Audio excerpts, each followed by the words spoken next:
You're listening to Season 5 of the Three Angry Giant Fans and the Jet Fan podcast, where we detail the news and happenings of the Jets and Giants and talk about the highs and mostly lows that those teams provide us each week. We also tackle pet peeves and answer all listener questions.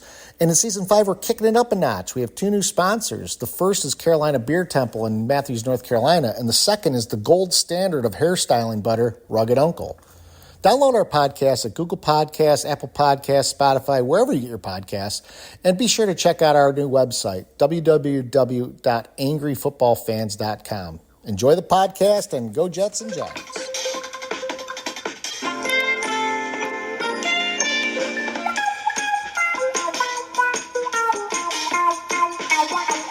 Come and knock on our door. Come and knock on our door. We've been waiting for you. We've been waiting for you. Where the kisses are hers and here's Three's company too.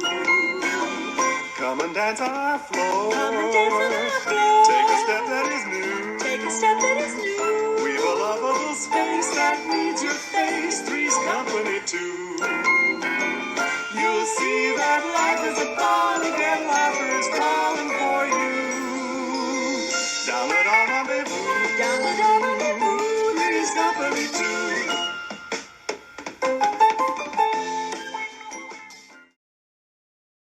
So in this season of debacles, last week when we did our pod, we had some questions afterwards, and one of them was about how we'd change our favorite sitcom or how we'd change an ending to a sitcom or a movie. And Cardone picked an orgy for Three's Company. So we thought we'd do the Three's Company theme song to this week.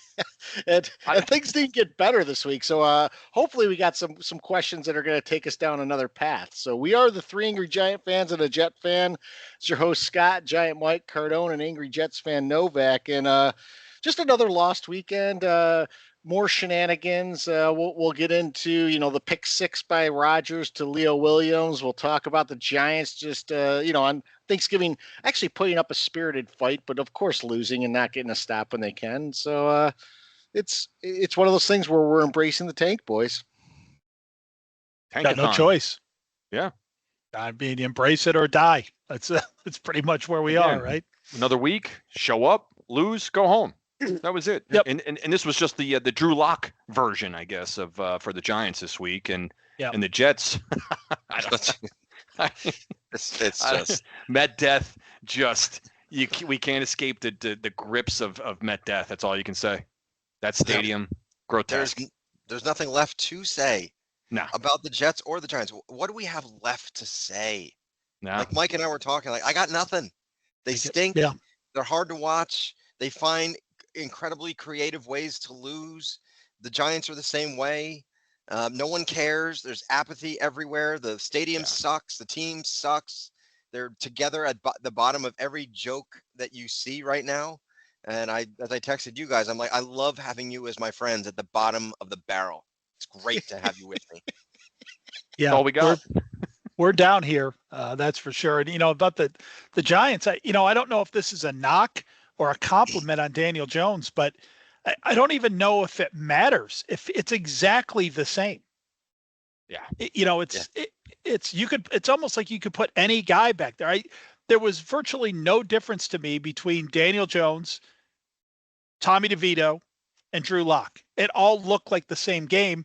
The only difference, I guess, is that the feeling of hopelessness is much higher when it's not Jones. Like you don't really think there's any way you're going to win those games without Jones there, which is just funny. I also like the media's take now that Jones is good now that he's on the Vikings. They're like, it's a good deal for the Vikings. I mean, 2 weeks ago, this guy literally, they were calling there was 10 backups better than Daniel Jones 3 weeks ago. Now he's a solid player, perfect pickup for the Vikings in case Darnold goes down. I mean, just a good, solid veteran. What a great addition. Yeah, savvy veteran. Yeah, been into the playoffs, won playoff games. I mean, just a great job by the Vikings here. He pushed aside too. He pushed aside Cardone's favorite guy, Nick Mullins. Oh, I did. Right. I didn't know that. Air Supply's lead singer. Yeah. We've seen what he could do. Demolished us at Met Death a couple years ago. He did. You also all of a sudden Kevin O'Connell is like the greatest quarterback whisperer of all time. Yeah. Right? Yeah. He said, he had 2 decent seasons and he hasn't won a playoff game that I can think of. And all of a sudden, well, he's going to go learn from Kevin O'Connell. Yeah. Fuck out of here. I mean, Kevin what, he's O'Connell all that and great. Sam Darnold. Yeah. He's going to learn from Sam Darnold. Like we were saying, like those two probably get together in the quarterback room and like, aren't we glad we got the fuck out of New York or what? Oh, You know, man. they're probably fist bumping each other. Yeah. There must be a lot of hype. Like every day when they see each other, they like point at each other. Woo-hoo! High five. We got out of that mess and we're on a playoff team. It's like Yeah, that movie Escape from Alcatraz. They literally got out of like a fucking like a maximum security prison. Swim across the bay together. Yeah.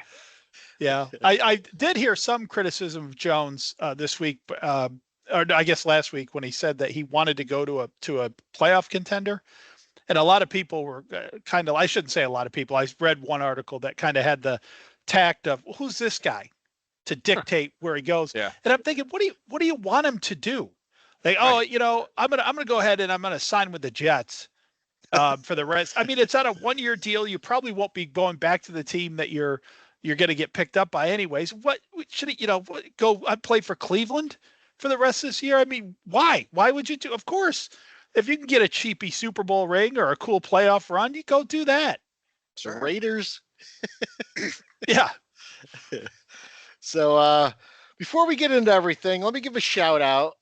And this one I always liked the pronunciation of it and the spelling. So hello, Schenectady, New York. Its population 67,047, close to Albany, and it's derived from the Mohawk word Skanetati, which means beyond the pines. It has the zip code 12345. And that's where a large GE plant is located. And it was the home of, I'm going to let you guys answer who this was, Ann B. Davis. Who is Ann B. Davis? Oh, that's Maude. That's Brady Bunch. No, that's Alice. Oh, Alice Alice. of the Brady Bunch, Yeah. exactly. Yeah. That's Alice. So Maude was B. Arthur. And And it also- also was the home of one of Cardone's favorites too, Kurt Vonnegut. Oh, love Vonnegut. And furthermore, Vonnegut. And another thing, Vonnegut, I'm stopping payment on the check. I love how what's her name, Sally Kellerman, the instructor, says, I don't know who wrote that paper. I know it wasn't you, but whoever did doesn't know the first thing about Kurt Vonnegut. Vonnegut wrote it. By the way, another thing about the zip code there, 12345, that is the luggage combination of I think it's Lord Helmet in Spaceballs. Yeah. Yeah. Or no, it was Mel Brooks's character. Yeah, it was the boss, right? It was the head of the helmets. They're going through the, they need the secret code. 1, 1, 2, 2, 3.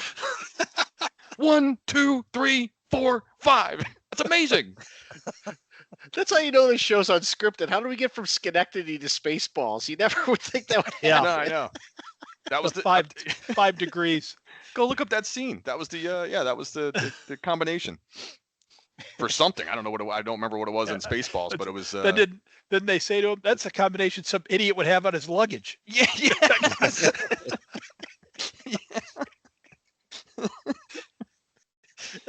Oh, So man. you can tell we barely talk football these days. So the Giants Cowboys played, and to add insult to actual injury, it was an injury flurry. So Dexter's out for the year. We had injuries to several different players. Theo Johnson's on IR; he's out for the rest of the year. We made a career day for the running back. So Dowdell had his career day. We can't stop the run. Locke ran for 2 touchdowns, but the guy can't pass the ball. So it's a comedy of errors. And I actually watched that game thinking to myself, I bet on Dallas. So that's the way I'm going to get through the rest of this year. I'm going to root against the Giants by betting on the other team. Why not? And I bet you I'll make money. I think one. Yeah. Oh yeah. No, it's just a comedy. It's not even. We're not even in the league. I think some of my favorite when we get in on a thread, a text thread, mojo, going during the middle of the game. I think Mike, you may, I don't know if you remember this one. I love this one. We always talk about when our guy throws the batted ball, the ball never harmlessly falls to the turf. So of course, Drew Lock throws the batted ball. It must go the other way for a pick six. And I think you just calmly said ball doesn't fall to the turf. Yeah. Yeah, we had one against them later that was in the air for like a half hour. Right. It just comes down and just hits the ground. It just rolls away. Or you have no harm, no foul. Yeah. Or you have some linebacker who for some reason can't come down with the ball, hits him right in the chest, and he fumbling the ball to the ground. It's amazing. Lock again on a quarterback. I don't know if it was a quarterback keeper. Maybe he was escaping a sack. Lays one on the turf.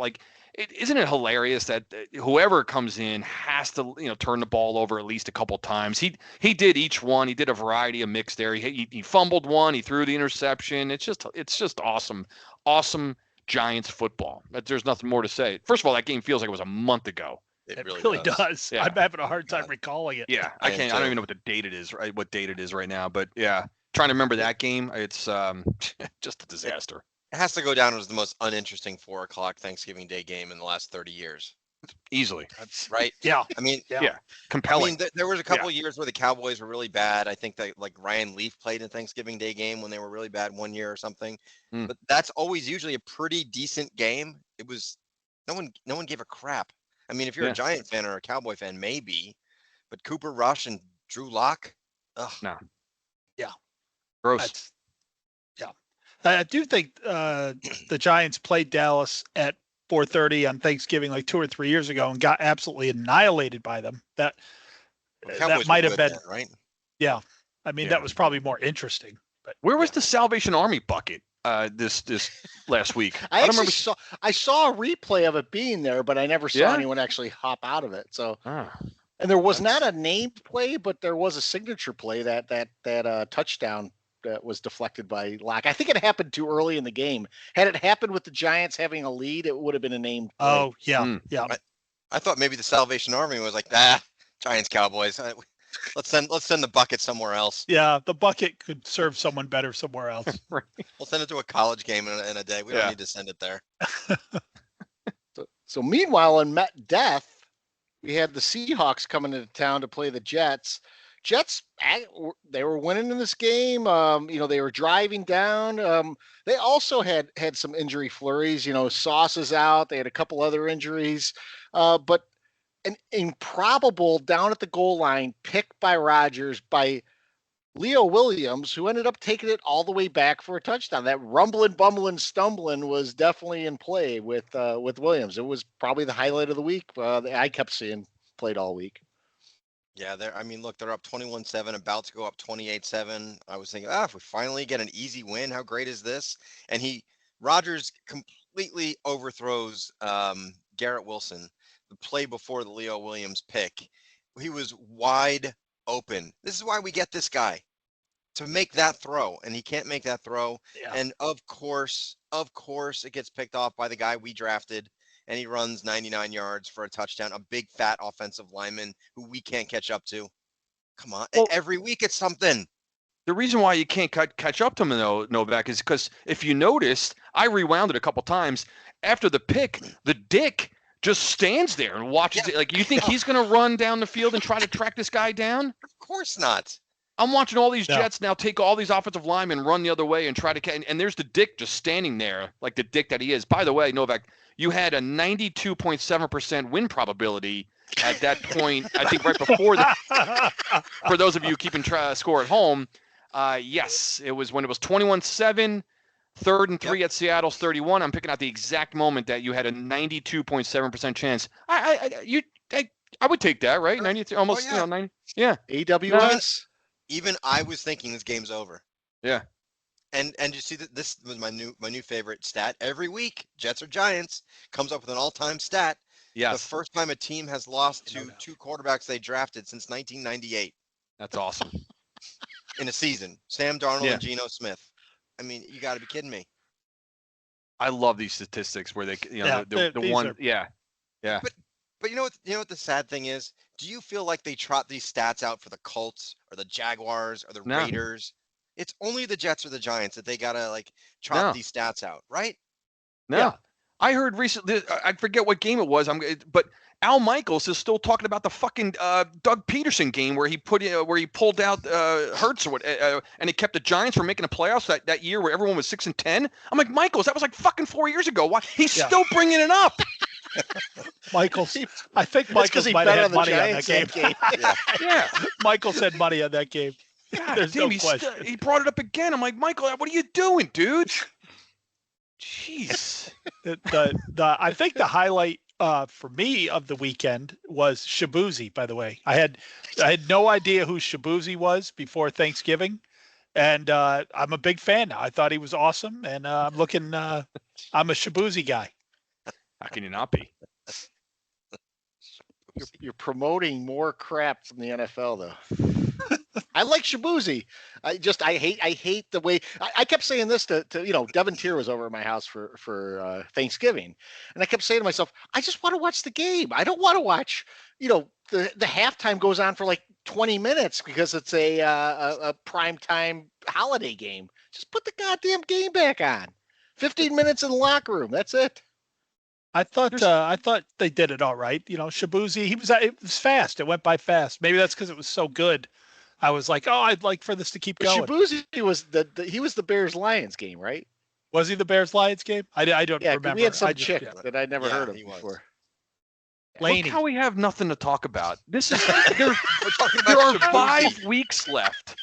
We should be like intense, Oh. like just rabid right now, fervor, and like we have nothing. Like we're not even in the fucking league. It's so bad. We still Lady have Wilson. 5 games. Talking about 5. Lady Wilson and Shabuzi, literally. I mean, look at this. Not I ironically have, either. Like I have a blank. Look at my. I have a blank sheet of paper here. There's nothing to talk about.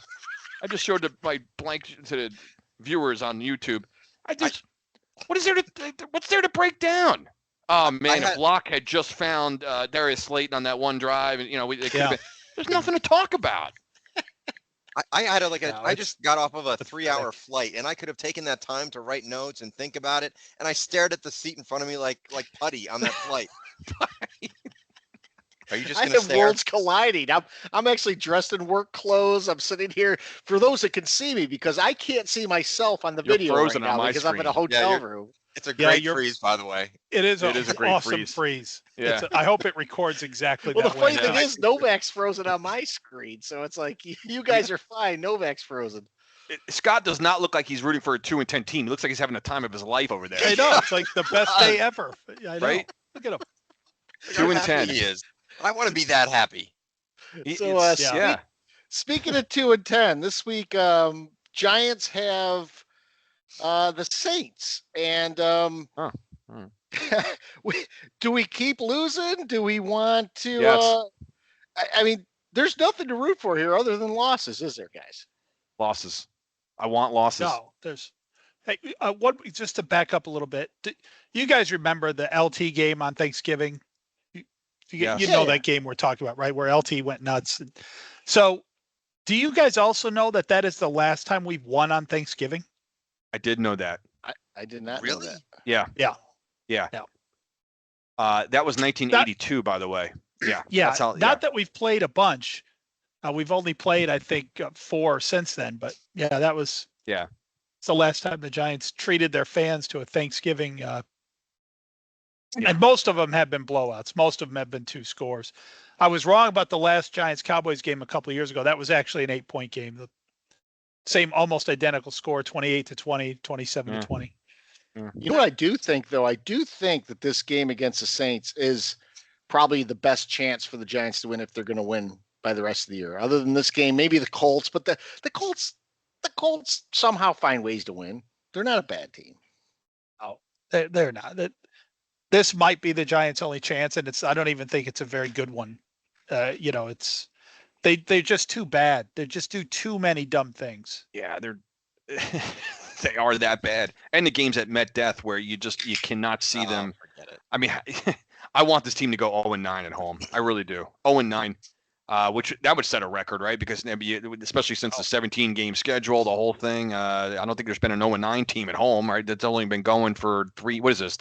What year is this in the 17 game schedule? Year 3, 4? I don't know. Probably 3. I think Yeah. it's year 3. I think it's 3. Yeah.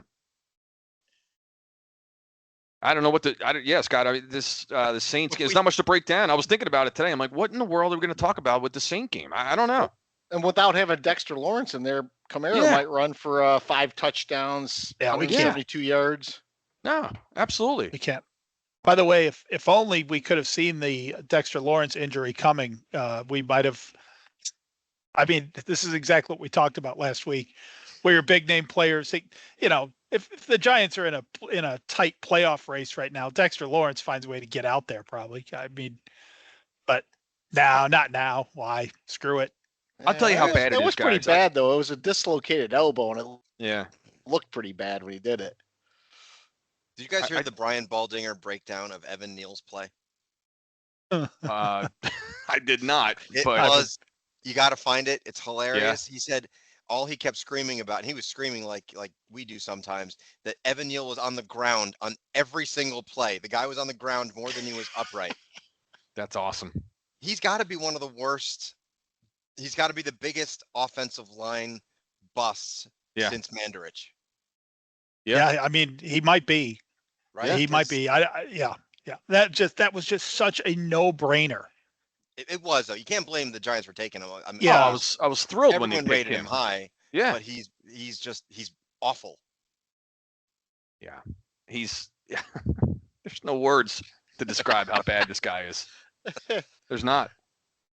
So on the I'll have to flip go look at that side, one, Novak. we got a AFC barn burner. AFC's barn burner. Jets-Dolphins. Do the Dolphins have anything to play for now that the Bills have wrapped everything up? Can they make the wild card still? Yeah. They're still in it. I think they're 5 still and alive 7 or something. They're still alive. Yeah. I think there's something to play for them. And Tua's back. They got a good offense. I don't really care who wins. I mean, I kind of want the Dolphins to win just because I need the Jets to tank like you guys are tanking. So, yeah, I don't know.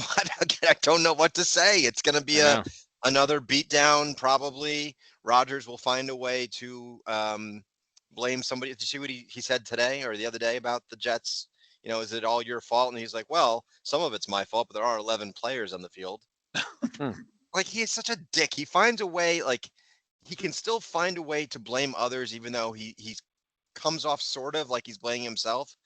He's just, and now he's got this dumbass documentary coming out in 2 weeks.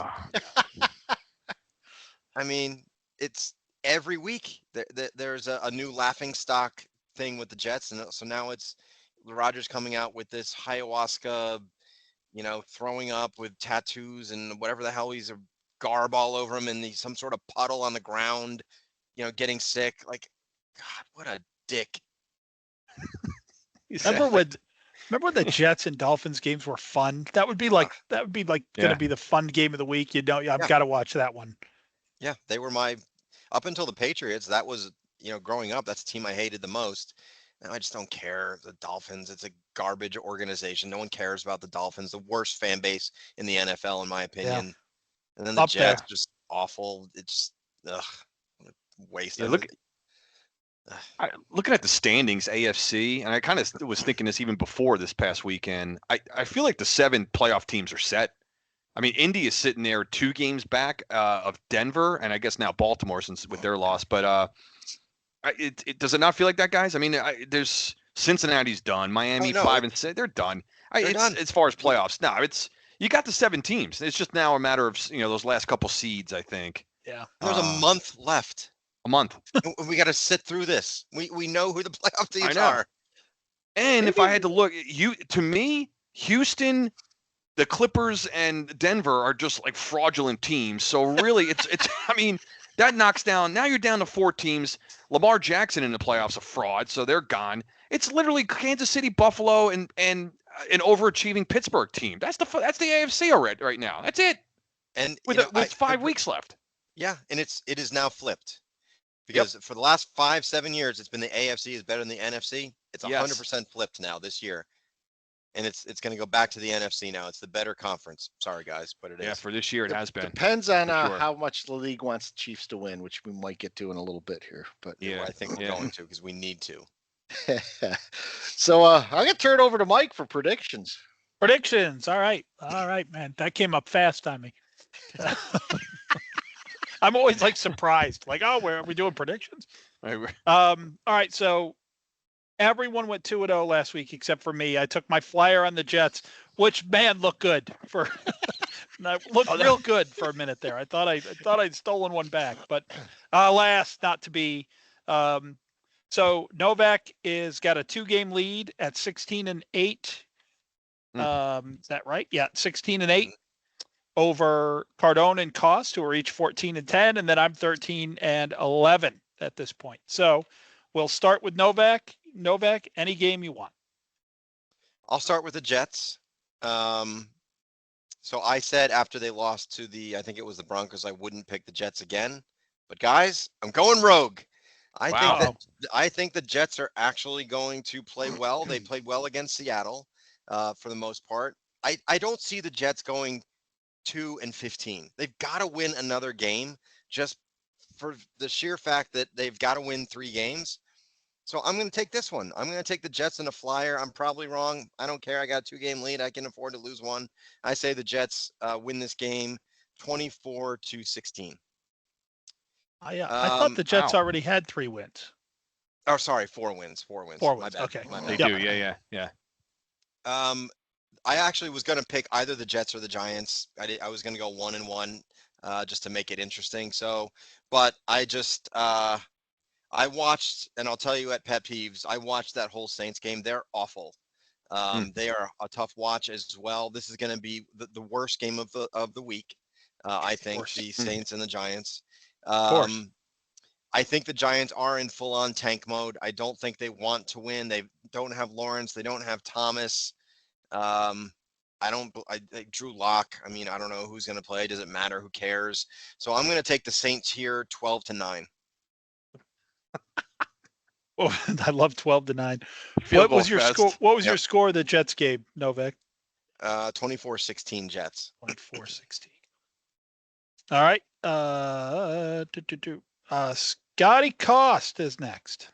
So I'm torn on the Jets Dolphins game because the Dolphins they're a team that can look terrible at times, and we haven't seen the offense explode like they normally have this year. They just look disjointed. But that being said, the Jets had a really good opportunity to beat the Seahawks last week, and they blew it. And the Seahawks are not a great team either. And I just keep thinking to myself, the Jets are just fine. They're like the Giants of years past, where they just are finding ways to lose right now. Not so much that the opponent's finding ways to win. And just based on that, I'm going to go Dolphins, and I'm going to take them in a ridiculously bad game in 17-16.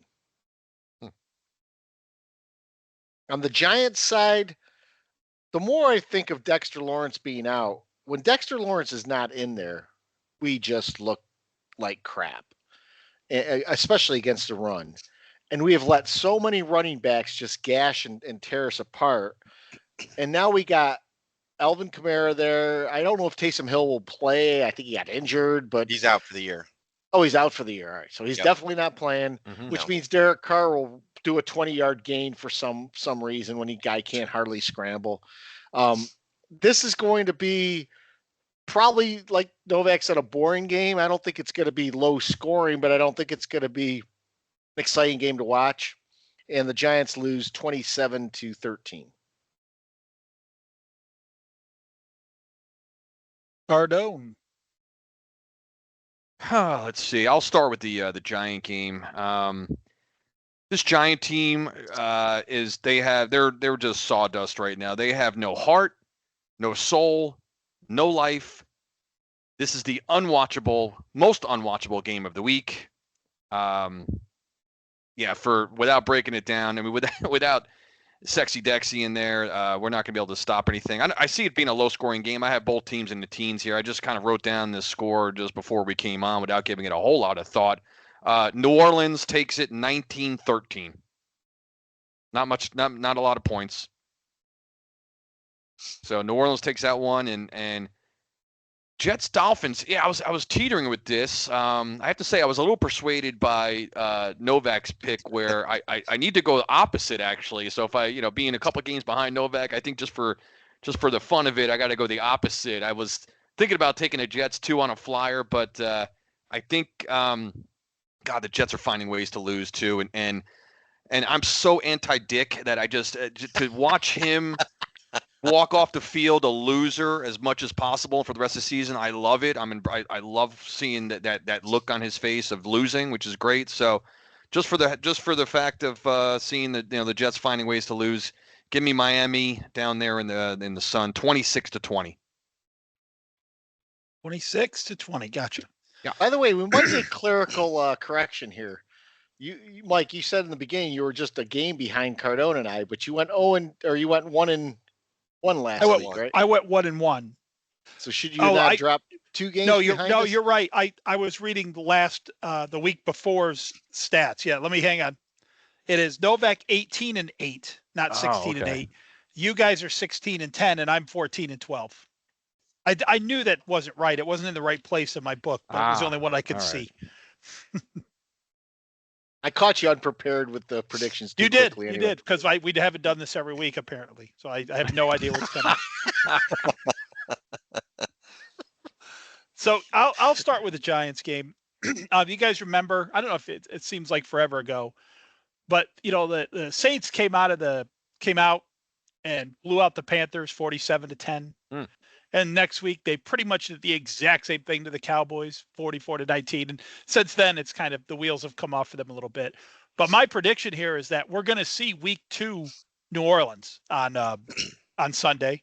They are going to come out. They're going to gash us in the run. As Scott said, Derek Carr is going to find open receivers. And this is going to be a laugher at MetDeath. This is the kind where, like, with 8 minutes left in the game, all the Saints fans there are down on the wall. They come down and they're like, you can hear them going, who dey or who dat or whoever, whatever they say. I don't know what the hell they say. So I'm going to pick in a very similar score to the Dallas and Carolina games. I'm going to say Saints 42 and the Giants 9. I thought you wanted to say Dick. You like to say Dick on those. Yeah, I do. I thought I've overused that a little bit. I replaced Dick with 9. Yeah, I'm looking at my score now. I'm like, why do I have such a low-scoring game? You're right. I mean, after what Tampa just did to the Giants, whatever. I'll keep it, but yeah. I'll keep it. And then the Jets, I mean, everything says I should pick the Jets here because I need to gain on Scott and Cardone. And but like I don't see it. I don't know. I do think the game is going to be very close. But man, there's got to be a week this turns, right? I just changed my pick in my head while I was talking to myself right there. I'm going to pick the Jets because this same thing can't keep happening. It can't keep happening where they like dominate the game like they have 2 weeks in a row and then just collapse at the end. I don't see it happening again in a game that I think is going to be close anyway. So I'm going to pick the Jets and I'm going to say the Jets win this one 24-20. All right. So around the league, let me first, guys, because we're in week 14. And so let me just run down the slate of games. We've done this before, but there's a lot of divisional matchups this week. Mm-hmm. And think about how many of these aren't going to be watched. So Saints, Giants, thumbs up or thumbs down? Down. Of course we'll watch it, but yeah, it's definitely a thumbs down. Here's one good one, Packers, Lions. That's a good game. Yep. Good one. I'll be watching on a Thursday night, which Hisman said before good. it's unusually really good matchup on a Thursday night. Yep. To kick off the Sunday slate, Jaguars, Titans. Oh God. Disgusting. That actually might be worse than Giants Saints. Yeah. Jets, Dolphins. Oh, yeah. It's awful. No. Awful. You might like this game. I don't like this game at all. Falcons, Vikings. No. Down. I think it's kind of gross. Is that going Yeah. to be the Kirk Cousins revenge game? Oh my God. Absolutely. You know it. It's in Minnesota, so Right? Cousins going Kirk- back to Minnesota. I can't Oh, believe they're that's gonna- not a primetime game where they didn't. They're going to hype that one up. Oh yeah. You know, when someone goes into one of these revenge games and they get their ass kicked, no one ever says afterwards, well, that was some shitty revenge by Kirk Cousins. Like No. they never call that out after. No. The 3-9 Panthers versus the 10-2 Eagles. No, that's awful. That's I think it garbage. might be Philly's going to win it, but it might be a little more interesting. And- Like the Panthers, Panthers show a little fight at least. the Panthers They're are competing, fighting. man. Yeah, They are. they are. They're But an is it a NFL. game you're going to watch, though, really? No, No. No. God, only no. if I see in the third quarter that Carolina's ahead. That's Yeah. It's the only way I turn that on. The 3-9 Browns versus the 9-3 Steelers. No. Just No. I mean, unless this just to see Jameis Winston just be Yeah. a fucking goofball. Maybe that. I do find him We- entertaining at least. I don't Can know. we just He's- talk guy's a about how- clown show? how here we are again. Pittsburgh has 9 wins right now. I know. Yeah. And if First you look at place. their schedule, They're guaranteed to be over 500 this year, or Again. not a losing season. Again. yep. And if you look I at know. their schedule, they've got 2 gimmies. This being one of them. They're going to get to 11 minimum. They're in Wait, first place by a game and a half. It's a Two machine. and, the They're a 2 machine. and 10, the 2-10 Raiders versus the 6-6 Buccaneers. Ugh. Ah, Terrible game. The nope. John Gruden game. Now this one, I don't like the game, but at least it's a competitive game. The 7-5 Seahawks versus the 6-6 Cardinals. Can't stand watching the Cardinals play, to be honest with you. Yeah. Didn't we just say last week that they play every week? I swear to God. I was Why, thinking that did we about not just say that? Jacksonville. I was thinking that about Jacksonville, Tennessee. Do those 4 teams play each other in some combination every week in the NFL? You know what's know, hilarious? Seattle's- No, go ahead, Mike. Seattle 7-5. They might as well just be 6-6. That would make this game more intriguing because these are 2 teams that you have. They should be 6-6. You have no idea Yeah. who they are. I was going to make the joke that game's for first place in that division. Who even realizes that? The 10-2 Bills versus the 6-6 Rams. That's not a terrible game. I could That's watch not that. Yeah. I like There's a watching couple Josh at Allen the and the end here that Bills. aren't bad. Yeah. I'm not so sure about that one, but there's a couple others. But this is not one of them. The 4-8 Bears versus the 5-7 Niners. No. Who cares? Now this is one Terrible. which I don't think there's hype there, but it'll be interesting to see which way the league gives the Chiefs a win this week. So the Chargers, who are 8-4 versus the 11-1 Chiefs. That's actually not a bad game. It's not a bad game. I could see the Chargers picking them off actually. Yeah, I'll watch that for the Harbaugh factor because I've loved watching the Chargers play this year, guys. Harbaugh kicks field goals, he punts on 4th down, is so refreshing. Yep. And it's no wonder the dude comes into the NFL with a team that was terrible last year and has already found 8 wins because he's coaching football. He's not coaching Madden. I know. I swear to God, I want Ugh. to buy into the Clippers, but I just can't. Yeah. There's something about that team. They seem, I don't even know, like they're just invisible in some way. It's like an 8-4 team, but for some reason they're really not. I can't take them seriously. I don't know what it is. Justin Herbert, maybe. I don't know what it is about that team. I just can't see them making a serious run in any way, shape, or form. I just, No. they'll be in the playoffs, but they're like, they're just, it's a one and done, show up somewhere and lose in the first round. This game, do they have a chance? Yeah, they have a chance. This could be another one of those Chiefs, one score wins. I can see that.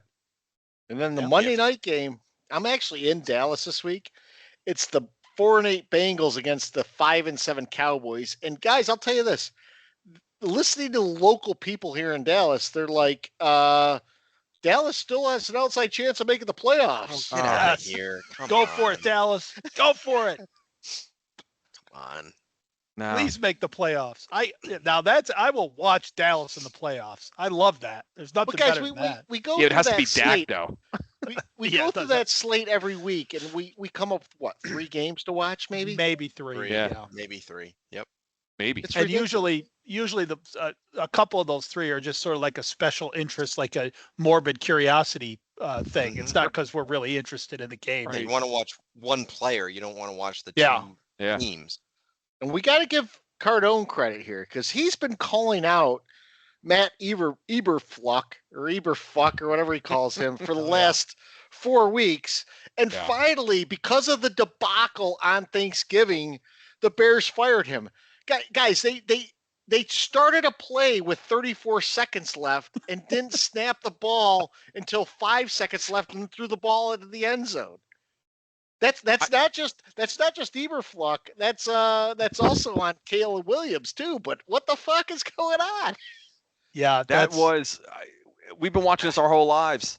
Have you ever seen, as the play's happening, I was watching it live. I'm assuming you guys were too. You know, that was before dinner time and all that, you know, and you're sitting there and as the clock is rolling, I'm like, okay, well, what are they doing? They're going to run a play, then the timeout. And as the play kept going, I'm like, they're going to get tackled in bounds. The fucking game's going to be over. What are they doing? I just started screaming in my lounge chair, like in the living room, like, what the fuck are they doing? I couldn't. I was it watching the really- game. I was watching that game with my daughter, who doesn't even know what a timeout is, and she goes, "Why are they not calling a timeout?" I can't. I was barking. That would be horrific. Even if you had no timeouts, that would still be bad. yeah. Yes. You could They have had- ran a play. The worst and thing is they could have spiked it too. Spiked it. It's on the table. They had an extra down. Oh, And did you see Eberflus's like face? Like he didn't even flinch. Like, oh, we should have called timeout. Yeah, then- no, he goes into his press conference and says, "Yeah, we played that out. I think we played that out correctly." we handled it right. Did he We say did the that right in the thing. press conference? Yes, You Oh, did. I didn't know that. yes. We handled it the right way. We did. These guys, they're unbelievable. Unbelievable. So then on That's the most inexcusable end to a game I've ever seen in my life. Now that's crazy. And I don't know if it was Novak or Cardone I was talking to before we came on, but I mean, yes, the head coach should be the adult in the room and call the timeout there. You got to know what's going on. But does anybody think that if that were happening to the Giants when Eli Manning was there, that by the time he got under center and there was like already down to 10, 11, 9, that he wouldn't have immediately just turned around and called the timeout himself? Yeah. Yeah. Yeah. I mean, there's a little bit on Caleb, and I heard someone brush that off as, oh, he's a rookie. But they don't use timeouts and clock management in college or high school. right. Like, He's never played the game before. yeah, it's just his first time ever playing the game. Like, come on. I want to make the point again, going back, which is now what, 5 weeks ago, 6 weeks ago, the Hail Mary, when Eberflus started all this, was when he said the 15 yards he gave up to the Redskins before the Hail Mary. Well, those yards didn't matter. By the way, that team has not won a game since. I jokingly said, I hope the Bears don't win a game the rest of the year. Well, they're on their way to doing that. Well on the way. They were a Hail Mary away from going 5-2, and that team has now run off 6 straight losses. That's awesome. That's great. So great. So then on Friday, Black Friday, the Black Friday game was the Raiders versus the Chiefs. So at the end there, the Raiders had a chance. I don't know if it was it to tie the game or was it to win the game with a field goal? It was the tie, wasn't it? No, they were right? down 2. So they were down Oh. 2, Yes, 17, 19. Yeah. Yeah. And- to win. and there was a snap that happens, and it hits the quarterback in the chest and falls to the ground. Now, I will tell you this, whistles blew immediately, and there are at least 2 refs running in with the hands over the head, doing the illegal motion. They were doing the circular motion. Yeah. So I thought nothing of it. I was actually at a brewery with family, so we didn't hear the sound on the TV. The refs are huddling, and I said to the guy next to me, I said, they're going to find a way to give this to the Chiefs somehow. Mhm. So although the whistles blew immediately, once the ball hit O'Donnell or whoever it was live on the ground and a Chief landed on it. So when have you ever seen a play like that ruled an illegal shift? Never. Never. There's never been first off, if it's an illegal shift, they let the play go. They let the play go Correct. until it's done, and then they blow the whistle. So why Right. would you blow the whistle immediately at the snap if it's an illegal shift? Come So- running from the sideline, doing making the making the false start motion. yeah. So the center was livid as hell. I thought the center at first had snapped the ball because he saw a chief offside. I don't know if that's the case or not after watching the replay, but guys, the league is now just blatantly handing the Chiefs wins. Call a 5-yard penalty on the Raiders, make them kick the field goal, and whatever happens happens. But they handed that game to the Chiefs. Yeah. 100%. I like the way that we as a group boys look at these things, and you think about it like this: had O'Connell just fallen on that ball, would that have been a false start or an illegal motion? You tell me. Great question. You tell me what that call would have been. It would have been a false start.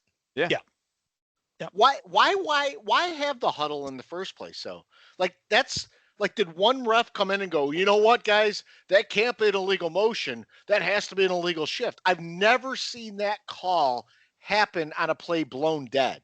No. An illegal shift always the flag is thrown, and the illegal shift is called after the play is done. They come back and they go illegal shift offense. Yep. Yeah.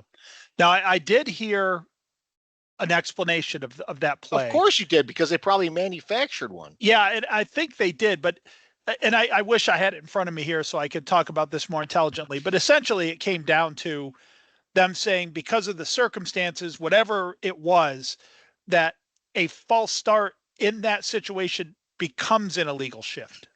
I've never heard that in my life. I never heard that And either. I saw that, and I'm like, I'm coming back to that. I was like working, and I haven't been able to find it yet. But there was some explanation of that like in a certain circumstance, a false start becomes an illegal shift. And I'm like, oh yeah, if it helps the Chiefs, that's the circumstance, right? That they're looking for. Yeah. But yeah, Guys, that was insane. You know what this is highlights though. So the Chiefs are 11-1, 11-1. and there have been four games now that have ended under controversial circumstances that have helped the Chiefs. 4 games. Yeah. And in all 4 of those games, guess who benefited? Mm-hmm. If you flip a coin 4 times, it doesn't land heads 4 times. No, right. So- I mean, it's the law of averages. It's like how in elections, when we're still counting votes, somehow the votes are all Democrat. When we're still counting, there is no Republican votes after a certain minute. But it's the same thing here. It's the law of averages. It's come on, every time it goes for the Chiefs, and that's just the one, Scott, that ended controversially. How many of those other 1-score wins had calls before the end that set the Chiefs up for scores, or for, it took scores off the board, or took interceptions off the board at key points of the game. So this team is fraudulent. And I want to say they're going to be exposed in the playoffs because they're not going to be able to do that to 3 other good teams.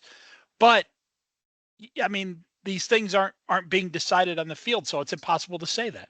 Well, and the Chiefs could also get a game against a team where it's 20 below in Kansas City and they're playing like the Dolphins or something like that. Yeah. Not the Dolphins, but say they're playing the Chargers. Are the Chargers Probably going to won't be win in Kansas City in 20-degree weather? Even if 2 of those 4 games went the other direction, they're not getting the number 1 seed. The Bills are going to get it. And they just, because the Bills beat them too on top of it. So Bills have the head-to-head.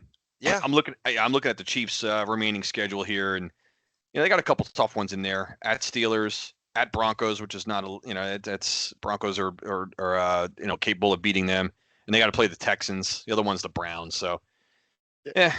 Speaking of the Broncos, I Cardone, I thought of you immediately. So one of our friends, Megamind from our fantasy football league, he's in a high dollar fantasy league, and he had the only way he could lose is if the Broncos D scored something like 23 points against him. And so he's watching this game, and it starts off with a pick 6 for the Broncos D. So he's getting a little bit worried. Oh, yeah. But then they give up a bunch of points, and he's winning. He's still winning by 9 points at the end. And the Broncos they get another pick 6. So it cuts it to it's like a 1.65 point deficit. So the only thing he can't happen on a final drive is 2 sacks or an interception.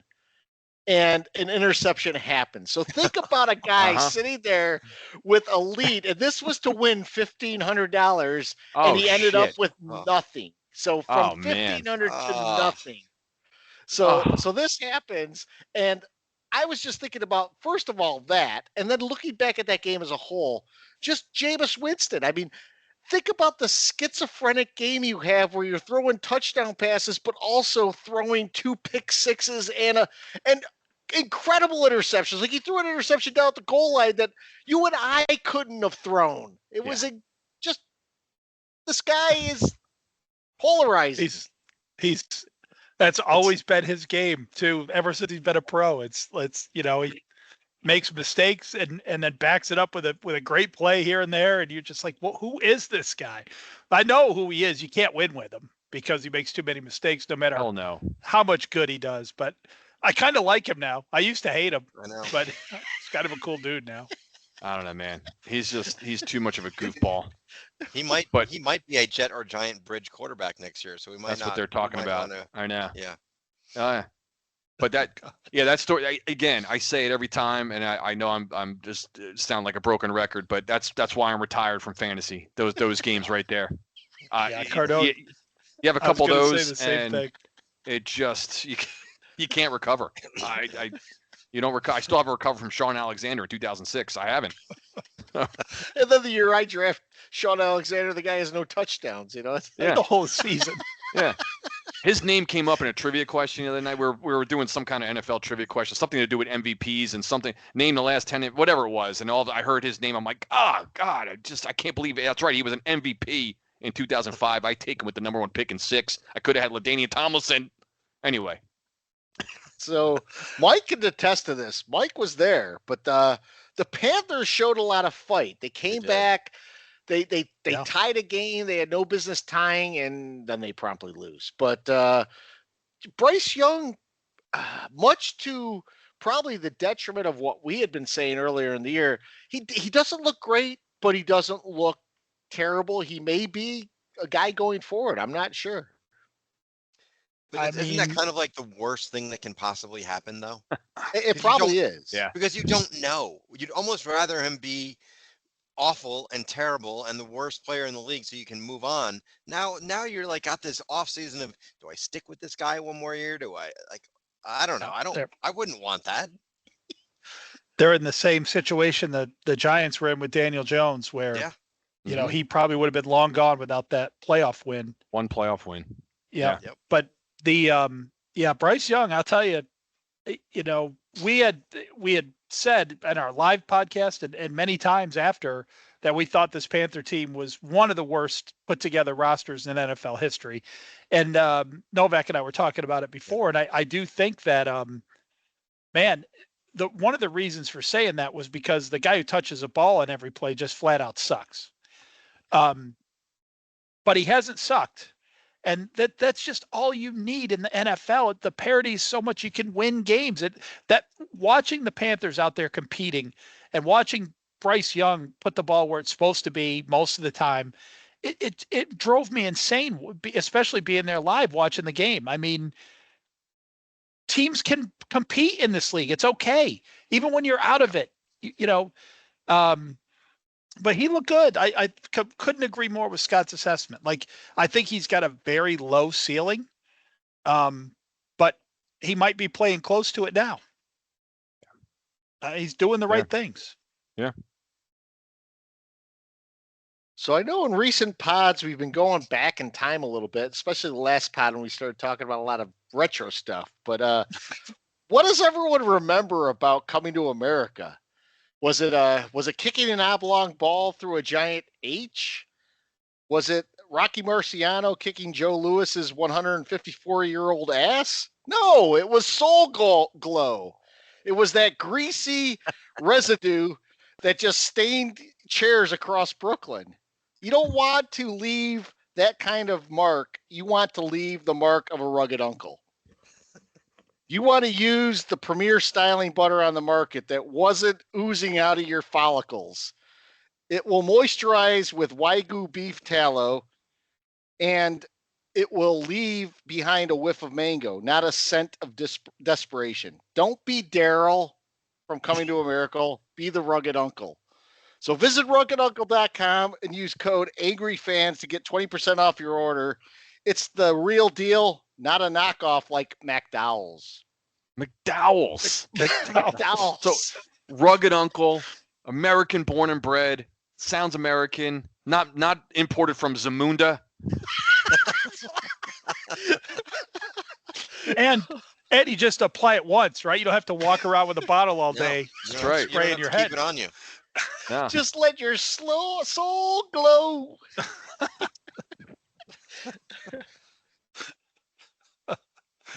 Coming to America. I don't know how I got that tie in there, but That's a good one. That was a good one. Well done. That's a great one. Anytime you bring But up Coming to America is a good thing. Yeah, I did like Rocky Marciano was 157 years old when he fought Joe Louis. Joe Louis is 157 years old. yeah, but he kicked Joe Louis's ass. It's crazy to think that was Eddie Murphy underneath there, where he's like, I know. Yeah. where he's like talking about the spoon. Ah, Yeah, that's right. ah. That movie. That's beautiful. What is that? Velvet? So I'll start with Novak. Pet peeves. So my pet peeve is one statement, but it's gonna take me a while to get to it because I gotta have a little I gotta have a little build up, little story.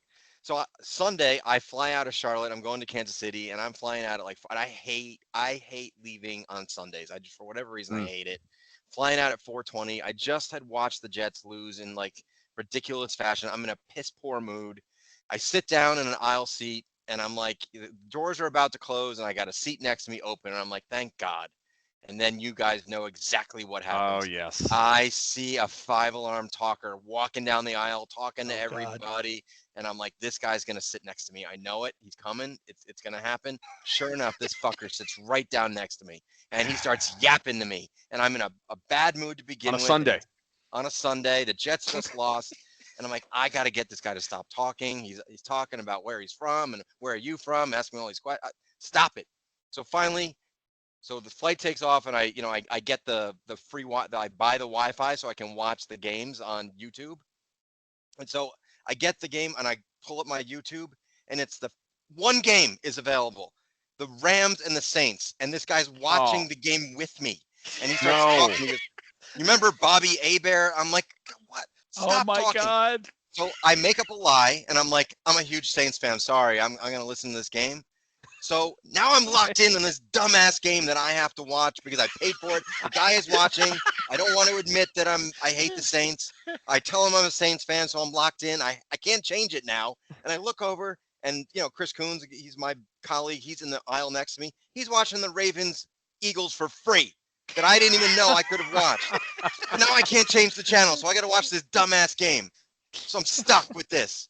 And what's the worst part? So now I'm finally getting to my pet peeve. Who's the announcer? Vilma. Oh, Jonathan my God. Vilma. So I got to now I've got to watch this bad game. He's watching the game I want to watch. I got to listen to Jonathan Vilma. He's the worst. And every stupid, most unobservant thing. Oh, Taysom Hill can do it all. He can throw. He can run. He can catch. Really? We didn't know that. And then You got Del Griffith sitting next to you. and I got Del Griffiths next to me. Coons is watching the game I don't want to watch. I'm angry. I'm pissed. It's a long flight. So I'm such in a bad mood. And then Vilma, this is the statement that killed me. So Carr throws at the fourth quarter, a 5-yard touchdown to Marquez Valdez-Scantling. And Vilma goes, I've been waiting all game long to call his name. What? No, you weren't. You weren't waiting to call Marquez Valdez-Scantling's game for anything, Vilma. Because you know what? You never said it all game long. Where's Marquez Valdez-Scantling? Why are they not targeting him? Nothing. I never heard his name once. But he catches the touchdown, and Vilma say, I was waiting to call it. He's such a big part of the offense. You know how many targets he's had all year? 17. So now I want to scream so bad and throw my phone. The game is 9-6. So my pet peeve is Vilma. He's the worst of any announcer in the NFL.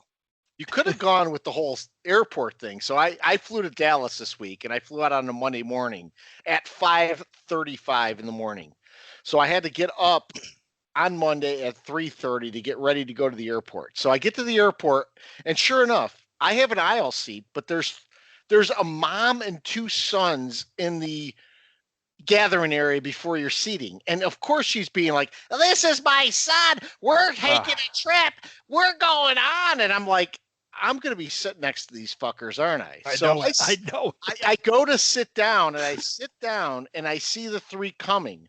And don't the three sit in middle seats in three different rows, one of them being mine with the Opie son. And the son sat there and just spread his legs from the get-go, and at one point had his head on my shoulder drooling as he's sleeping.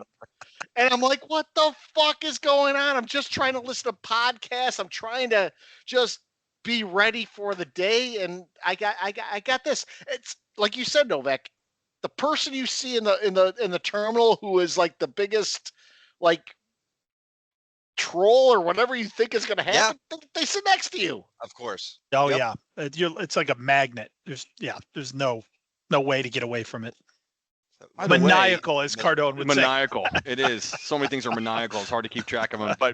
But George Costanza teaches us how to pronounce Bobby Hebert's name. He explains it to Julie, who ended up taking credit for the big salad later on in that episert. But right. If you remember, Costanza's like, it's a fun name to say. Go ahead and say it. It's like Herbert. Herbert, a bear, Hevert. It's a fun name to say. Say it. Go ahead. Say it with me. Bobby A. Bear. A bear. But it's no different than the guy at the bar that talks to you that you just stop talking. So brutal. So I had a pet peeve way back on like Thanksgiving. And honestly, I forgot about it before we came on the air. So another one popped up before then that I am like, oh, that works well. And this is this ridiculous notion that you have to change a sport to make it better. So, NASCAR a few years ago went to this sort of playoff system, and it basically has ruined the sport. They've lost viewers by the dozens. Well, if you guys know who Rob Manfred is, he is the commissioner of baseball. I know where you're going. And he now has proposed the golden bat rule, which is like you get the golden at bat, where at any time a team can designate, hey, stop the game. I want to put my best player in to have an at bat, and he gets to have an at bat. This is like freaking just playing a video game anymore. It's like is that for real? That is that's for real. Under consideration. That is, I read that too. Yeah. Mm-hmm. I saw it it was texted to me, and I said, get the fuck out of here. That's not real. No. Then showed me the clipping of the article. I'm like, oh my God, this is actually being considered for real. It's being the proposed as a rule change. Now, I don't think it'll pass, but the mere fact that a commissioner of a league is even saying that this is a possibility says to me, get the fuck out of that position. We don't need to change the sport to make it more exciting because you want to make it more exciting. It's unbelievable. So maybe we don't know enough details yet. So let's say it's a ninth inning and you've got an out and you're at the bottom of your order, like your number 7 hitter is coming up or your 8 hitter. You could say, wait a minute, golden bat. Put Soto up. We want to put Soto up, even though he hit last inning. What about this scenario? What if? So I was going to use Aaron Judge, right, for the sake of this conversation. Say you're in the middle of the inning and Judge is on deck. Can you just then fucking move like you know what? Just like Judge, you're up at bat right now. And Judge just goes to. Then what happens is Judge hits. Does he keep his same order in the lineup after he makes out? Let's say he pops out or something like that. Does Judge come back up again, back to back, because he was due to hit in that spot? Yeah. Well, what if they bring him up and he hits a double? Does he get like a ghosty? Do you get a ghosty on second if he comes back? Like in wiffle ball when we were kids. Yeah. Yeah. Ghost runner. Runner. Yeah. You know what's great though? there is some strategy here. Let's say you're the a team and you declare I'm going to have my player get up here, and he comes up in a big spot, and the opposing coach says, "All right, intentionally walk him." Yeah. Like it's the most. First off, it's the most ridiculous idea possible. It really is. It really Because is really we're throwing darts at this and blowing it up already. We could come up with like 20 more minutes of darts to throw at it and say, Yeah. what the fuck is going on? I still stuck on the Ghost Runner. Like a guy's on set, all of a sudden, like like Ghost Runner's he's stealing third. Like, and then what? You go to the video replay to see if a fucking ghost like got in under the tag or something. Like what? Like, do you simulate a guy? Do you computerize AI a runner? Like judge him, like, and then based on where the throw was and where he would have slid, are we now going to do that for a guy stealing a base as a ghost? Could you intentionally walk Judge twice in a row? Right, a runner on second. We'll walk this one. We'll walk the second Judge up next too. Judge is on first and second at the same time. Does he Judge get credit on for those first, Judge total? on second? Yeah. And Judge Does he at get bat. credit for like his slugging percentage, total bases, all his? He gets credit for all those numbers. You know, all the stats that they keep in baseball. All the great hitters in Major League Baseball essentially get an extra at bat a game. So that won't do anything with records or anything like that. I'm sure that would be fine. So stupid. If you're like the Royals that don't have a superstar, yeah. Can they bring Judge in? Gold bat. We want Juan Soto. We want Judge. It's just I can't believe that this was even under consideration in 2024. Every sport they've lost their minds. Everybody's lost their minds. Every single one. Yeah. Except hockey, maybe. Yeah, that's still hanging on, but yeah. Mikey, pet peeve? Yeah, I got a pet peeve. This is a 180-degree turn for me from a couple of years ago, but it's been happening slowly, and it hit its head over Thanksgiving weekend. And I think at least one or two of you like this guy. Guys, Gus Johnson has got to go. Yes. Oh, I don't like Gus Johnson. Never I don't have. either. It's too Okay, much. good. I thought someone here was a big fan, but No. so this guy, I don't know if you watch Michigan. I kind of Ohio like Gus State. Johnson. Yeah. I was staying silent. I'm like, yeah, it was me. But this guy, his over the top, it's just he's a caricature of himself. Like when he started doing it, it was kind of different, new and funny. But now you can tell he's doing it for that attention, not just organically. That's you can have your own opinion on that part of it. But so he did the Michigan-Ohio State game. I don't know if you guys watched that, but absolutely By the way, saved my props up to my Michigan. football. Yeah. Props up to Syracuse. Both of those teams came up big. Michigan, I thought they threw it away when they literally almost threw it away. They came back and Yep. Yeah, so literally, I was talking about that with Novak before we came on too. It's like that absolutely saved my entire football season. Michigan doesn't win that game, and I just go, I expected them to lose, and I'm so immune to losing now. I don't know what I would have done, but they didn't. And as Novak said, which I hadn't thought about it this way, but it's a great way to put it. I would rather be 7-5 and beat Ohio State and go to some bowl game than be 9-3, miss the playoffs and lose to Ohio State. There's no doubt. It's not even close. The decision is easy. Yeah. So I thought that was an interesting way to look at it. Anyway, getting back to the pet peeve. So all week, ESPN is hyping up this game, ABC, whoever, CBS, whoever, they're all talking about it.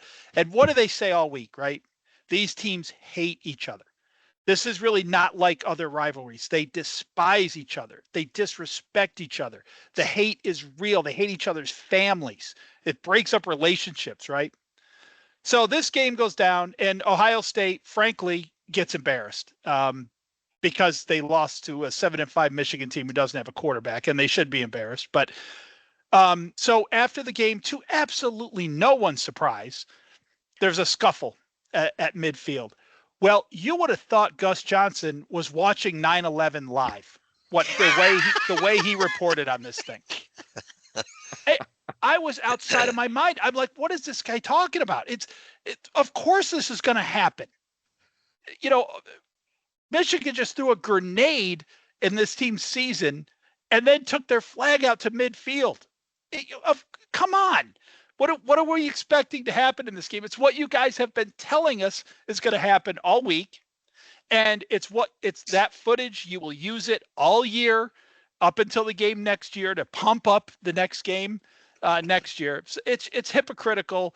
It's ridiculous. And Gus Johnson is so in the tank for Ohio State that, so here's Michigan, huge moment in the program's history, right? You would think we kind of had all the huge moments, but gigantic moment. Sharon Moore is over there kind of waving to the fans who've been, by the way, just berating him the entire game. And Gus Johnson says, there's Sharon Moore talking to the crowd, telling them we didn't cheat this time. I'm like, are you shitting me that you're going to use that in this moment? He did. I am done with this guy. I am absolutely done with this guy. He was calling a great moment and a great rivalry, and he chose to act like, like I said, he was watching 9/11 unfold, and it was just the most horrific scene he's ever seen. It's so out of control. It's so hypocritical. If Ohio State beats Michigan in Michigan, I expect them to take the flag to the middle of the field, and I expect us to fight for our home field. I absolutely is going to happen. Our players are down there getting pepper sprayed. Can I point out something that the public didn't see? So one thing the public didn't see is when the Ohio State band was playing earlier in the game, they took the Michigan logo and they overplaced it with a poop logo. It was basically that actually didn't happen this game, but that's happened in the past. That wasn't this game. Oh, it wasn't this game. All right. No. Yeah. So how the we're band talking can about do disrespect, though. It's like, what the hell are you talking about? You know how the band could like form an animal and make it walk, or So they did. They had a bear.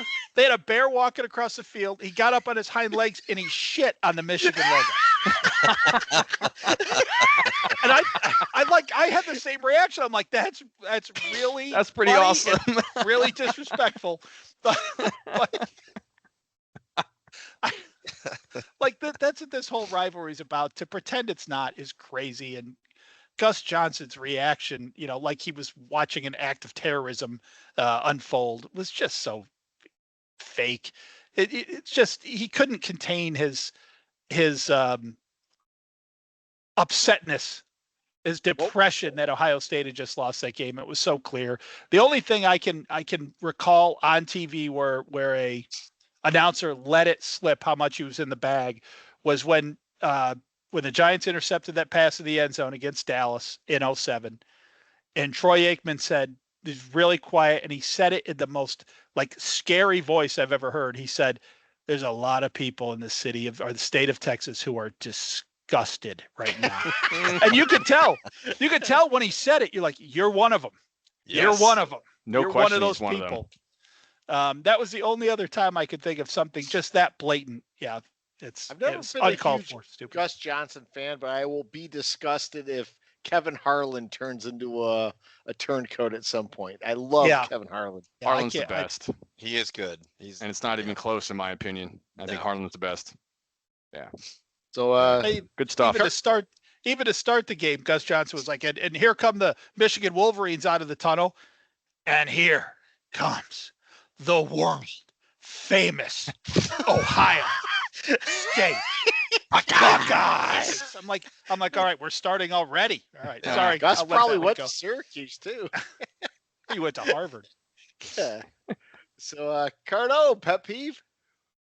Yeah, I'll keep mine short because it's if you guys recall about, I want to say it could be like 6 weeks ago, earlier this year, might have been my pet peeve, but I was barking about how 60-yard field goals became chip shots overnight in this league. And I think I recall Al Michaels just like, whoa, when Aubrey missed like a 52-yarder against the Giants to take a 2-score lead or something like that earlier in the year. And I was barking and complaining about how these field goal kickers, like all of them are automatic now. And it's just, it's quite frankly pissing me off. I don't know if you guys have noticed, but around the league, something happened in the last 2 weeks. Maybe the calendar turned November, the wind cranked up a little bit, but all these kickers now are absolute mental cases. Guys are missing kicks left and right. Yeah. And my pet peeve doesn't matter which game it was. I think it was the Carolina game. Panera, whatever. Missed. Who, by the way, had the best. He had the best percentage after Tucker had given it up since he had missed. Yeah. 10. Yeah, Tucker missed a couple, against the Eagles. Wonder who we're rooting for there. And Tucker's a mental case now, missing field goals left and right. Also missed an extra point. But Panera missed a couple short field goals. And as I was watching one of the replays, my pet peeve was, and this drives me crazy because every announcer goes right into this. They fall right into this trap.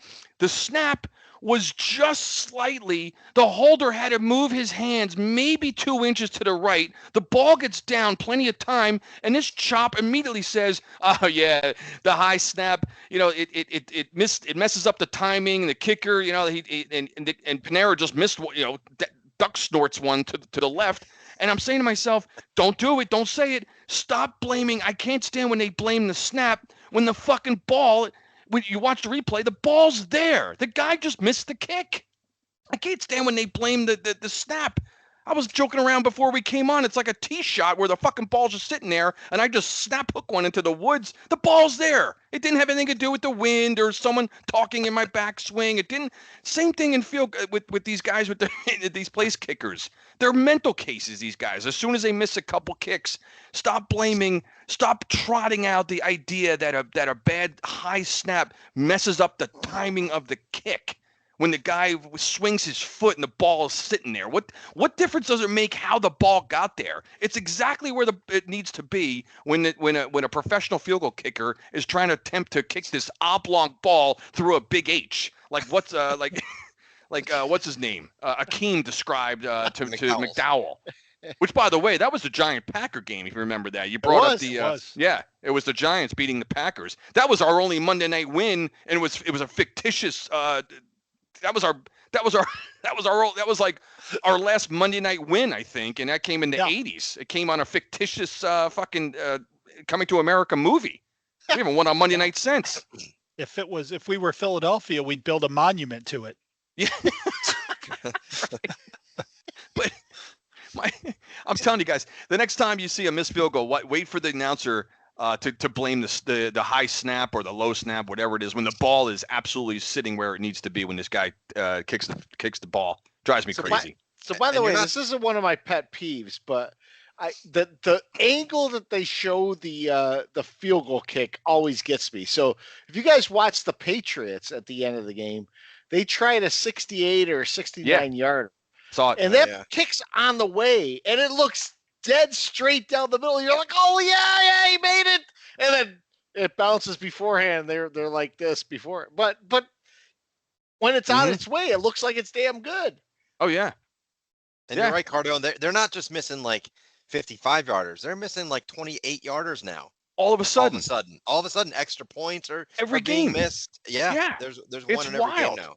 I don't know how that happened. It just did. I mean, you see it a lot in college because of the ridiculous hash marks. They're kicking outside the post. But the NFL, all of a sudden, like and 2 months ago, these guys couldn't even come close to missing. And now an extra point and 30 yarders, you're biting your nails. It's crazy. These kickers after every game, they go and find each other and they they're not bro hugging like the defensive linemen, right? The kickers find each other. They're probably like, are you feeling the same thing I am? Because I'm really struggling right now. Kickers and punters go together after the game. Yeah. So we have several questions tonight, and Peacock's gotten in the action. Non-football question was sort of a football question, but non-football. Best sports movie of all time, he's asking. So I'll kick this over to Novak first. Best sports movie of all time. For me personally, I don't think there's a close second. Is Remember the Titans. is my favorite my favorite sports movie of all time. Now I love Rudy too, but Remember the Titans I think is the best. It's one of those movies that when it's on I can't turn it off. I have to watch it. So I'm going to Remember the Titans. Hey, Cardone. Does Field of Dreams count? Yes. Field of Dreams is a sports Absolutely. movie, yeah. Yeah, that's got everything, man. It's got the it's emotional. It's got that movie just has everything. That's one of those where I can watch it at any moment. Every scene is memorable. It's that movie to me has got everything. And it's timeless. I love Kevin Costner in it. That's one of my favorite all time. Mikey. Yeah, the first movie name that popped into my head. There's several good ones. There's one we talked about a couple of weeks ago that I absolutely love, but Hoosiers is the first one that popped into my head. I'm the same way with Novak. If that's on, I'm watching it. Yeah, Gene I love Hackman's great. Hoosiers. You got to run the picket fence. So Honorable mention to Gus, the field goal kicking mule as well, which is one of my other all-time favorite movies. So I always was partial to hockey movies. So by the way, Peacock did say if we didn't say Rudy, it was the wrong answer. I was not always a Rudy fan, but I will mentioned say it. this. Yeah, you did mention it. I like Slapshot and I like Youngblood. I just like hockey those movies. are good too. Yeah, hockey Two good yeah. movies. Yeah. You know. I give a thumbs up to those. I really used to like Rudy, but I've heard so much since like in the last 5 years about how that movie was complete bullshit. Bullshit. That it's really gone down a couple Right. of notches for me. I was going to mention Caddyshack if you want to count that. Oh, as, well. Yeah. What about the Just fish can't that say saved Pittsburgh? Caddyshack That was too. a great one. The Fish That Saved Pittsburgh. That's a great movie. Julius Erving was in that. I love the court in A Fish That Saved Pittsburgh too. Yep. So the Jets' next head coach, we can only pick one. Is it Mangini, Rex, or Belichick? Oh, Well, is it who I would want of those three, or who do I think has the best chance of getting the job? Well, I don't know if it's the best. I think it's who you'd want. I mean, I would want Belichick, but there's no way in hell he would take this. I mean, he would laugh at that job. He makes fun of Woody Johnson every chance he gets. Mangini has not been around. I would take Rex Ryan. I mean, I haven't had a winning season since 2015, not been in the playoffs since 2010, so I'm going to go with Rex Ryan. As sad as that is. I'll be honest with you. I'd go with Rex Ryan too. That was going to be my choice because Rex Of is course you probably the most logical choice. You would love it because of the feet jokes. Stop it. Rex It would still be got fun. some fervor, man. He's still bringing fervor on He Get is, Up with those, on with those ESPN in the morning and Get Up. crazy ass Yeah. white teeth he's got now. Honestly, Yeah, exactly. I will say this: as much as you guys rag on like Gus Johnson and stuff like that, Rex Ryan is actually a decent personality to listen He to. is. He's I actually very, like he's him in that very role. I do. truthful. He's personable. Yeah. Doesn't hold back. I do like him in that role. Wait, brighter teeth, Rex Ryan or Ross Geller in the Blacklight episode? Ross Geller. What's the best.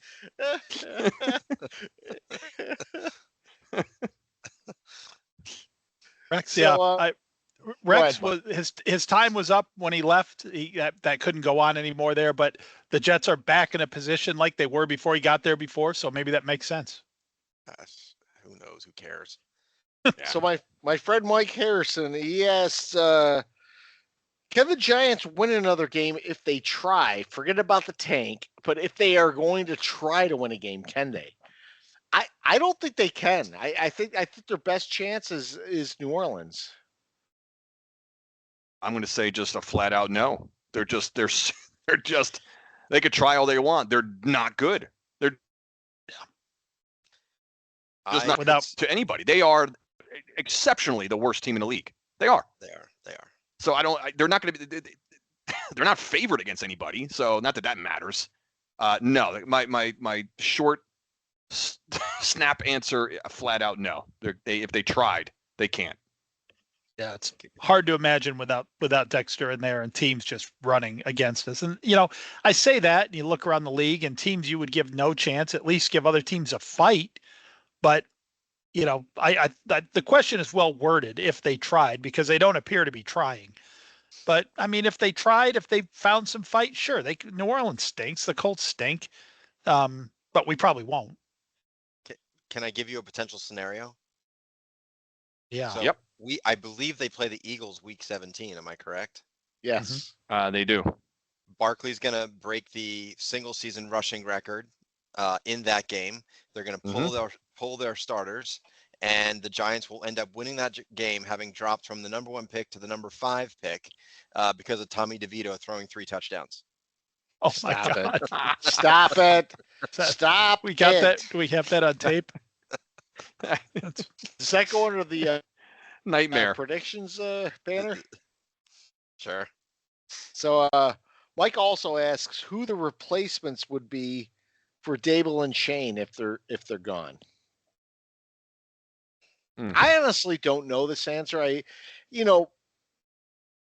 like Brandon Brown, who's the assistant GM for the Giants, but he's tied to the organization, and the organization is tough. So in terms of a coach and a GM, I don't know. If I'm looking at a coach that I think I would want as a Giants next coach, it's probably Mike Vrabel. And it could be just because he's a name, but I like the persona Mike Vrabel gives. Yeah. Vrabel seems somewhat attractive as a coach. Sean Clark's available from Appalachia State. Thank God they fired him. Oh, I they have a fired list. him. They Oh, fired yeah. their coach? Yeah. Finally did. got fired. I have a list of like 7 guys I need to get fired. That's like one bum down, like 6 more to go. Finally got rid of him, but yeah. Yeah. Vrabel or those- Mangini? For those App State fans out there listening. And then we have a non-football question. So what's the best superpower to have? Is it flight, X-ray vision, or mind reading? Ooh. For me, just because I think it would be cool for me more than anything else, I'd love flight. Yeah. agreed. I'd love to like take off like Superman. I don't know if you could actually do that where you just like and you fly off the ground and then you're up in the air. If it's not like that, then I'm taking something different. But if it's like that, I'm taking flight. Yeah. It's got to be flight. And I would pretend to be a badass. Like I would dress like General Zod and just like I'd be a good guy, but I would look like just like menacing, like holy shit, is this guy from like I pretend I'm from a different planet, act all badass. I'd go with Zod. I want to know if you have to be all serpentine for that, or do you just like you're standing in the middle of a crowd, all of a sudden you go and you fly upward. It's this question is so in my wheelhouse. I can't even tell you the number of times I put serious thought into this since I was like 10 years old. I am so prepared for this question. Out of those 3, it would have to be flight. I think mind reading would be terrible. You don't want to hear what everyone's thinking all the time. My God, you would lose all faith in humanity, I believe. X-ray vision, I was going to say that's just sort of a perverted thing to want. That's like when I was 10, I was like, X-ray vision would be pretty cool. But so out of those 3, I would say flight. But now I'm going to contradict myself a little bit because I've really thought about this. To me, the best superpower would be invisibility. Now that does have a pervert aspect to it as well. But that's not the reason I think it's great. The idea of like just beating up someone who doesn't even know you're there just sounds awesome.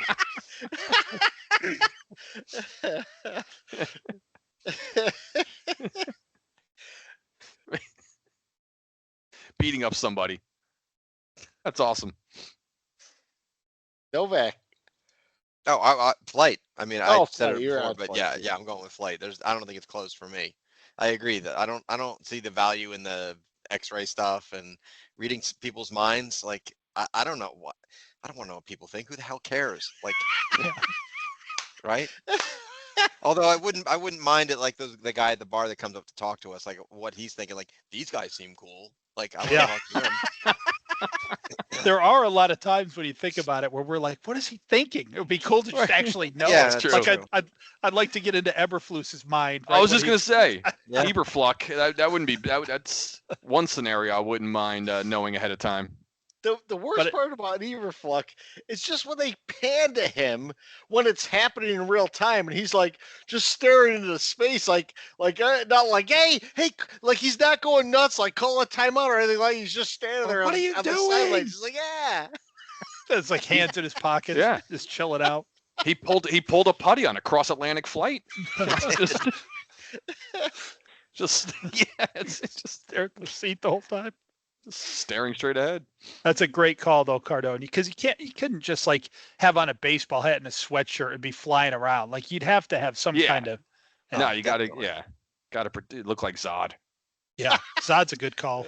Yeah, You guys get anything else tonight? not really. All right, so I think Good. next week we'll be back, probably rehashing the same shit. We're probably talking about the same two losses. We're probably talking about around the league where the Chiefs are getting favored with some call. You know, God knows what we're talking about here. But guys, stick with us because it's not just Giants and Jets oriented. It's all NFL oriented in terms of what this league has gotten to. Where are we going?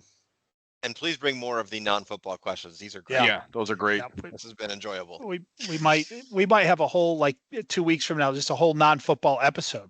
It's possible. We don't Yeah. even talk about the Giants and the Jets or any.